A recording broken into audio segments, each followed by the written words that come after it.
Hey, folks on Instagram. Hey, folks on Facebook Live. We are live. And let's get this party on the road. Hey, everybody, what's up? And welcome to the Walk in Love podcast. I am your host, TJ Macedas. Excited to be here, pumped up about life, and excited to answer your questions about everything that you got. And today we thought we'd do something new and go to Instagram Live and go to Facebook Live. So we'll get to a point where I'm going to look at these screens and answer your questions. But first, we'd like to thank one of our partners. Want to know one of my secrets to bringing my apparel brand to life? It's Threadbird. They take care of all your merch needs and bring your tribe together, whether it's your church, youth group, startup, or event. Get the help you need at threadbird.com. And I would definitely 100% agree with that. Threadbird is amazing. We use them. We've been using them for years and years and years. And they do a really great job. So yeah, talk to the whole crew there. Nick, Scott, all of them. They're great. I absolutely love them. And if you're on Instagram, check them out at Threadbird. And if you're on Instagram, you're not really seeing the graphics of the show, but that's okay because you're just seeing me. And in case you're wondering, it says "is dope" behind me, like Tom Haverford would. So first, we're going to hit some trending topics for you today. I don't know if you guys know this, but I love going to the movies. I go at least once a week. And just recently, I saw Ready Player One. So huge fan of the book. Really enjoyed the book. Listened to it twice. The audiobook is excellent. And when I first started seeing the trailers, I was like, I just don't think it's going to be anything like the book. And I was right. It's nothing like the book, other than it gets the point of the whole book as a whole, like the feeling of the book comes through in the movie. So for that, I do appreciate it. I do appreciate all the little Easter eggs in the book are in the movie, but it's nothing like the book. But I often say comparing a movie to a book is like comparing a billboard to a magazine. They're just two totally different mediums. You can do different things with them, and so it's hard to sort of mirror them together and compare them together. But I did enjoy the movie. I thought it was exciting. I thought it was energetic. I thought it was good, but nothing like the book, but I did enjoy it. Would love to hear what you guys think. I thought it was really, really good. I thought it was dope, as my sign says. The next thing that's going on here lately is walkinlovecontent.com. So we released this a few weeks ago, walkinlovecontent.com, where you can apply to make content for Walk in Love. And you can see on the screen here, there's just been a ton of amazing work from amazing photographers all over the place. We've had photographers in Arizona and Florida and New Mexico and California and right here in good old Pennsylvania, just making really, really beautiful content for us. So if you're a photographer or you know a good photographer, make sure you tell them to check out walkinlovecontent.com. We pay you guys for 10 images. You get to create some work probably outside of your normal sphere of work. Like I remember when Brooke and I were wedding photographers, anytime we could do something that wasn't a wedding or a family or a senior portrait, we were always really, really excited about it because it allowed us to reach outside of what we normally do. So check it out, walkinlovecontent.com.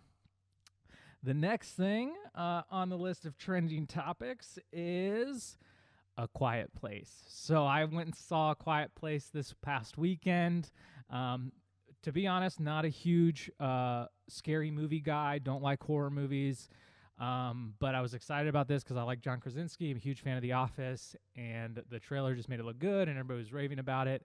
And it 100% did not disappoint. I thought it was an excellent movie. Thought it was a good length, a thriller to the core. I didn't feel like it was a horror movie in the like. I feel like now horror movies are like bloody and gory and kind of silly. My least favorite part of the whole movie was the horror movie trailers before the movie started. But the movie was excellent, really well acted, really suspenseful, and very, very, very well done. I did. As soon as I finished watching the movie, I came home and I realized how many times I would die if I lived in this fictional world because I'm loud and I am I make a lot of noise. So I came home, I opened the door, my door creaked. I was like, well, I'd be dead. I put my keys down. I was like, oh, well, I'd be dead. I farted, and then I was like, oh, well, I'd be dead. And that was one question I had at the end of the movie. Well, how do they fart? Because if they have to keep quiet and your fart makes noise, you would probably die. So just saying. I'm just saying, but, Jim from The Office, can't get enough of him. Look at this just intense photo of him. There is also a trailer out about A Quiet Place. It's called A Dwight Place. It's like an Office Quiet Place parody. Would really recommend searching that on YouTube and watching that because it is really funny. Something else that's going on in my world is I cannot stop listening to this song, a song by Johnny Swim with Drew Holcomb and the Neighbors. I guess there's a whole EP coming out with these two groups that I like are coming together.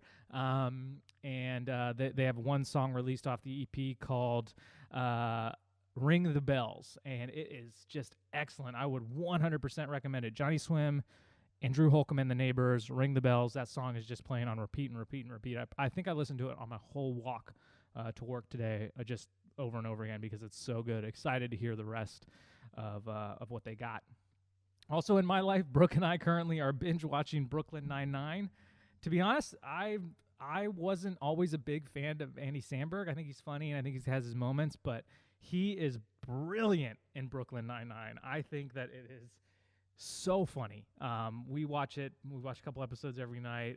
We got Hulu just specifically to be able to watch it, but I would totally recommend it because I think it's hysterical. It's really well done, and I would definitely recommend it. Yeah, for sure. So this is a part of the show where we get to your questions. So we actually have people submit questions, and we answer them for you. And if you ever want to submit a question, please comment on one of our Instagrams. You can comment on a Walk in Love Instagram. You can comment on a TJ Macedas Instagram, and we'll try to answer your questions whenever we can to be helpful and add value to your lives is really the point of this podcast, and we hope that we can do just that. So the first question comes from at Kaylee ___ Ann. What is your favorite thing about owning a business? And I get this question a lot. And honestly, my favorite thing about owning a business is customers, talking to customers, interacting with customers, providing value to customers. And so whether you like and enjoy the content that we provide, that's wonderful. I really hope that you do. But I also just hope that you enjoy our product, that you just love what we have to offer, and that it brings joy to your life. It helps you live a more fulfilled life, a more inspired life. And so when I hear stories about that, about T-shirts starting conversations, or a blog being very encouraging, or a podcast being very encouraging, or a video, or whatever, that's just what keeps me going, and that's my favorite thing, absolute favorite thing about owning a business. At Kyle Leakway asks, who is a friend of mine, he says, if you could travel to a time period, what would it be? And I would travel to the future. Yeah, I think I would travel to the future to see what life looks like in the future. If I had to pick some time in the past, I don't think I'd do well any time in the past because I probably wouldn't be a very good outdoorsman when electricity or plumbing didn't exist. So I'd probably have a short stint in the past before I died of dysentery or, I don't know, something on the Oregon Trail. But I would also travel back to Jesus's time and say what's up to Jesus. Hold on, we're having some issues with Instagram Live. It's cool. All right, next question is from, I'm getting all confused, is from Ashley Metters. She says, how do you manage it all? So Ashley is a good friend of mine. Hold on, I'm getting live back up on Instagram because it somehow got disconnected. So let me just get that back going, and then we'll get back into it. So hey everybody. So Ashley Metters asked me, how do I manage it all? And I think she was referring to businesses. Hold on one second, please, everybody. Hey, Kyle, can you go let someone in at the front door? Someone just sent me a text.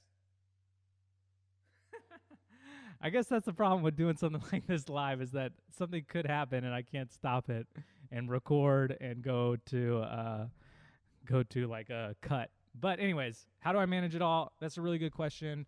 Right now, it's just me and a part-timer. Brooke's on maternity leave. And honestly, one of my main tools right now is the Full Focus Planner by Michael Hyatt. This is not a partner or an ad sponsorship or anything like that. This is literally what I use. You can see it here.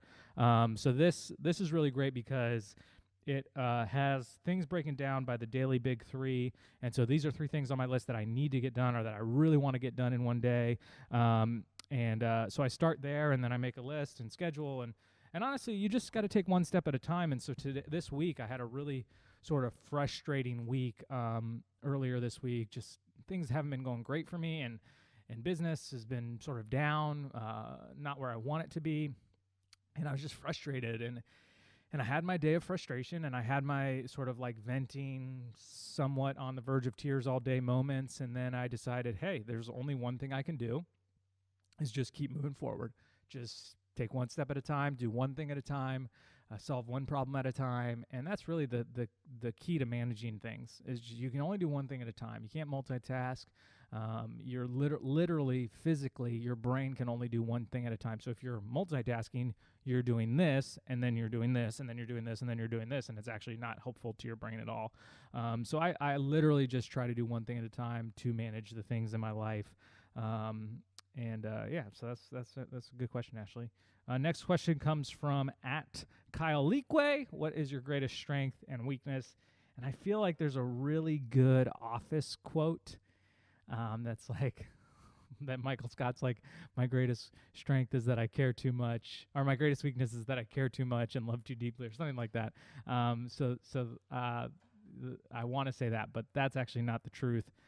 I think my greatest strength is that I just have the ability to problem solve quickly and to come up with ideas quickly. And so like Brooke will often ask me and text me and say like, hey, I need a really good idea for this. What should I write about this? What should my caption be about this? And honestly, I can think of things pretty quickly and get to them pretty quickly. And then my greatest weakness is probably that I try to do too much on my own and I don't ask for help. And that's sort of how I've been for a long time.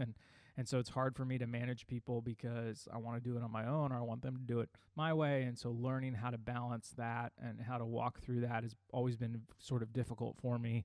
That would be one of my weaknesses. So Lindsay K. Brown asks, what is your one go-to piece of marriage advice? So she had said she's getting married soon and wanted some advice. And so, the best piece of marriage advice anyone could ever give you is to put Jesus first in your relationship. Call upon him, ask him to be the center of your life, and your marriage will be smoother. It's when we try to put ourselves at the middle of the relationship that things get complicated and difficult and frustrating. And so that's what I would say first. But like a real tactical piece of advice would be like communication, having the ability to talk about things and expectations specifically. So often I'll ask Brooke, like if she's leaving the house to go run some errands, I'll say, what are your expectations of me while you're gone? Do you expect me to clean? Do you expect me to do something outside with June? Do you expect this, that? Like, do you expect laundry done? Like, what are your expectations? Because she could leave and come home, and the whole time she could be thinking, oh, he's going to clean for me. And then when she comes home, she's frustrated that I didn't. Well, I didn't know I was supposed to, and so I had no idea that I needed to. And so when we talk about our expectations, we sort of eliminate those places where we could argue or fight over things about, and that's really helpful. And so we constantly ask that question: what are your expectations of me for this? What are your expectations for me for that? And then I think my other piece of marriage advice would be like having a conversation to have a conversation. So like, let's say you need to talk about something serious. I would say, like, instead of just like throwing it on or dumping it all into one moment, be like, hey, I want to have a conversation about money, or have a conversation about time, or have a conversation about this, that, or the other thing, and set a time and a date for that conversation. And I think a lot of people, like, let's say you feel frustrated by the way that your significant other manages their time, and you just like dump it on them when they get home from work. Like, hey, why are you late? Why did you do that? Like, that's not really the time or place to sort of have a successful conversation. And so to be like, hey, I really want to talk about time management and how we can better manage our time. Can we do that on this date? And that gives you guys time to prepare your hearts and not to be in like an anxious sort of way to like be attacking. And the conversation is going to go a lot smoother. So that would be another piece of marriage advice that I would say is like, communicate really well and talk about communicating really well, both ways. Another question from Sydney Borman. If you could change something about yourself, what would it be? So she had asked this while I was doing a live thing, 4 questions. And I told her, I said, I think that's a question you should ask Brooke. But if I could change one thing about myself, obviously I think I'd choose to be more like Jesus, choose to be more patient, more kind, more loving, more gentle, more self-controlled. I mean, there are tons of things that I would choose to change about myself. I'm not of the I'm not of the thinking of you're perfect just the way you are. That's absolutely untrue. 100%. I am not perfect just the way that I am. And I hope that I'm constantly changing to be a better version of myself, a better version of what Jesus has called me to be. If I could change anything about myself for fun, I'd be able to slam dunk a basketball because I feel like that would be so cool. Me dope. Yeah, so that's it. So we're live on Instagram and Facebook. Those are all the questions from earlier today. But if you guys have questions, we could kind of do a live back and forth for y'all. I'm not sure how many people are on what, but if you guys have questions, please ask them in the comments here, and we'll chit chat a little bit. And in the meantime, though, I can tell you about next week. We will have Pastor Levi Lusko on the podcast, which is really exciting because he is my favorite pastor. He's an amazing dude, and I'm really, really excited to be able to sit down and chat with him and ask him your questions. So we'll be asking for those questions at some point in the near future. If you guys have questions for Levi, we would love to know what they are. But if you have questions for me, you can ask them now on Instagram Live or Facebook Live. I'm not sure if I can see those on Facebook, but I can try. But yeah, really appreciate you guys tuning in and watching. So Kaylee asks, does Alexa, Lex, and Emily still work at Walk in Love? No, they do not. They have moved on to other career paths. So right now at Walk in Love, the staff is just me and Matt, who's a part-timer who works in shipping. What does a normal day at Supply look like? So Supply is, if you guys don't know what Supply is, it's the space that Walk in Love is housed. It is a multi-purpose building, office, co-working, events, photo studio. And so like a Monday through Friday looks pretty similar every day. There's people that come here to work. There's offices. Walk in Love's here. Men of Iron's here. There's a luxury blanket company here. There's a company called Dishworks who makes food content here. There's a company called National Airwall Solutions here. And so all those people who work for those companies come here to work on a daily basis, Monday through Friday. Dish is one of my favorite companies that works here because they come and they make food content. So when they're here, they're making delicious, nutritious, very, very yummy food in our kitchen. And so they kind of share it to everybody, which is awesome. So when they're here, I don't have to pack a lunch or anything like that because they're usually making up something real good. And yeah, so that's what Monday through Friday looks like. Saturdays and Sundays are way different. So that's when the events take over. So like this Saturday, we have a wedding here. And Sunday we have a baby shower. And so it kind of depends on the day. But that's usually what a day looks like. Next question looks like it's coming from Tiffany Cornett on Instagram. How many kids do you and your wife want to have? Or are you done with having 2 kids? That's a really good question, Tiffany. And I actually don't have an answer for that. So my answer to the kid question is we will have as many kids as the Lord wants us to have, which is sort of ambiguous and vague, but I don't want to set a limit on it and just say like, that's it and we're done. You want to be obedient to what the Lord calls us to do, which is to be fruitful and multiply. So we'll see. And we'll see, what happens. Anybody else got any questions on the Instagram? Looks like we're a little more active on the Instagram than the Facebook. I'm guessing that the algorithm is crushing us to death on Facebook. Do you ever work with churches and design for them? No, we do not. We're not a design company. We are a t-shirt brand. But I could point you in the direction of a lot of really talented designers. Zeke Tucker is a super talented designer friend of mine, but I know lots more. So if you have questions about that, fill out the contact form on our website, and we can send you some really, really good, talented designers. And I'm sure there's probably some talented designers on Instagram that are like, check me out, look at me here. Yeah. And in case you guys are just joining, we're kind of coming to the end of the Walk in Love podcast this week.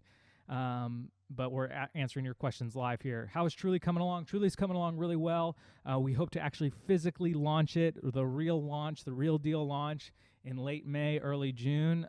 So we're really excited about that.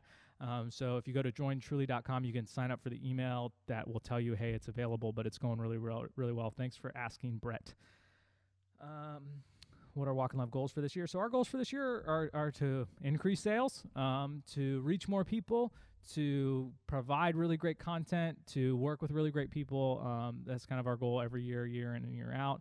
We are looking for partners this year. So one of our partners who we introduced earlier was Threadbird, partners that kind of overlap with what we do. So we're hoping to bring partners in to sort of show them, hey, this is our audience, and here's how you can access them in a real and authentic way, rather than just like an advertising way. Looks like Kenzie Miller asks, how do you balance family time and everything going on at Supply and Walk in Love? That is a really good question. I get that question a lot, and my answer is always the same. I always say that balance is a moving target. Balance is not something that you will achieve all day, every day. It's not like you have the same amount of work time as you do family time every single day. That's very hard to do, and you could drive yourself crazy doing that. But what we do is we say balance is a moving target, and if work is really intense here for a series of weeks or months, then we're going to balance it off with work not being intense for a week or a month or whatever, and try to adjust accordingly to that. Like for Supply, we knew that it was going to be busy for me. I was going to have to be here a lot, and so we went on a vacation twice before Supply started, just to balance that time out. But that's a really good question. How do you drink your coffee? I like my coffee iced with sweetener and almond milk. I think my favorite meme is when someone is like, I'd like a black coffee, and I'm just like, no, I don't like hot bean water. No, thank you. How do you push through the tough times?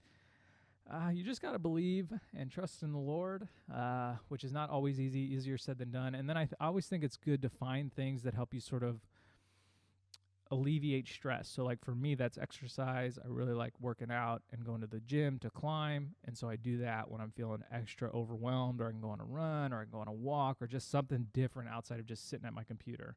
But yeah, I'll take probably 2 or 3 more questions, and then I'm going to get going for the day. But it was fun doing this live. It's a little more stressful for me to try to manage all the different screens that are happening right now.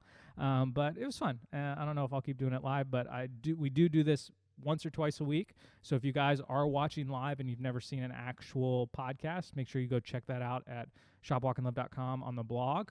We also have guests. So next week, we are having Levi Lesko, Pastor Levi Lesko, author and pastor, all around awesome dude, on the podcast, which will be really, really, really, really, really cool. Which we're really excited about. So make sure you check that out. We just had Jordan Lee Dooley. She's an author and a speaker. We had Laura Casey, another best-selling author and a speaker. We had Trey Burton on the show, Philadelphia Eagles Super Bowl champ. But yeah, we're hoping to have a lot of great guests on the show. And then there are 2 things going on right now at Walk in Love. One, we're having a spring sale. You can save 15% on everything with the code SPRING at checkout. So that's a really good deal that's happening right now. And then if you go to our Instagram, and specifically our Instagram story or our Instagram highlights, because it might be expired by now, you can take a survey where you sort of fill in the blank and circle things and stuff like that, and be entered in to win a $100 Walk in Love gift card. So 2 different ways, 2 different cool things going on right now. But I want to just say thank you to the Instagram, thank you to the Facebook, thank you to the people that watch this later. Hope you guys enjoy it, and we'll see you next week with Levi Lesko. See you.